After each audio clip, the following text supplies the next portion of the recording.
The Black Widow's beloved 14th husband was mysteriously murdered. The detective gathered everyone in the grand hall to present his deduction. The cockroach footprints at the scene were too large to belong to the cockroach couple. Captain Fly's wings were intact, ruling him out. The bite marks didn't match the Black Widow's, and besides, only 40% of Black Widows actually murder their mates. But everyone had overlooked one crucial detail: there was more than one Black Widow on this airship. It was the plump lady standing before them, and her so-called babies were nothing but a disguise. She was the one who killed the scientist Spider. As it turned out, the detective's professional habit of keen observation paid off. After discovering the orb was empty, he recalled seeing the plump lady bump into the Black Widow earlier. She must have switched the orb. Most importantly, the murder method clearly pointed to Red Locust's accomplices. Just then, Red finally revealed himself.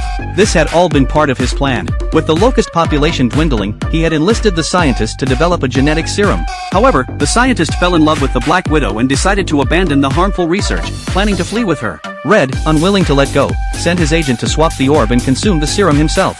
He even allowed himself to be captured by the detective to lower everyone's guard. Yet the detective still sensed something was off. Where were the thousands of missing ants? At that moment, the plump lady began to mutate. The scientist's serum took effect, causing her to swell rapidly before exploding into a giant super locust. The missing ants were finally revealed. They had been knocked out earlier, and with one lick from the plump widow, each had been wrapped into a silk orb.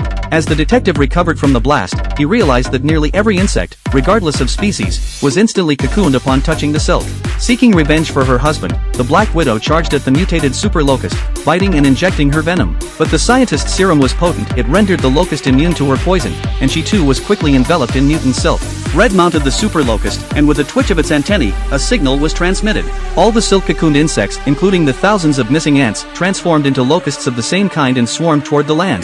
To spread chaos, Red first targeted a prison, corroding all the locks to free the inmates. But the detective didn't give up. He instructed Captain Fly to distract the pilot and steer the airship after the locust swarm. Shooting a silk thread, the detective leaped onto the back of the super locust, ready for a final showdown with Red.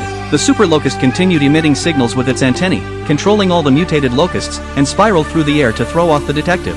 Unfazed, the detective revealed he had learned to steer seagulls. Moreover, after years of battling Red, he had lost a leg in mastered combat with a crutch, a move that caught Red off guard.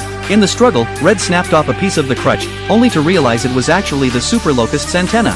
Disaster struck, they instantly lost control and plummeted toward the ocean, swallowed by a small hunting fish. The detective also fell into the sea. As the fish circled dangerously close, his assistant arrived just in time, steering a seagull to rescue him from the water. Red Locust, the longtime villain, was finally defeated. Unfortunately, the other mutated insects remained missing. But then the detective made a startling discovery: he had picked up the wrong crutch. Wasn't this the super locust's antenna? Lifting it, he tested sending a signal. Soon, swarms of mutated locusts gathered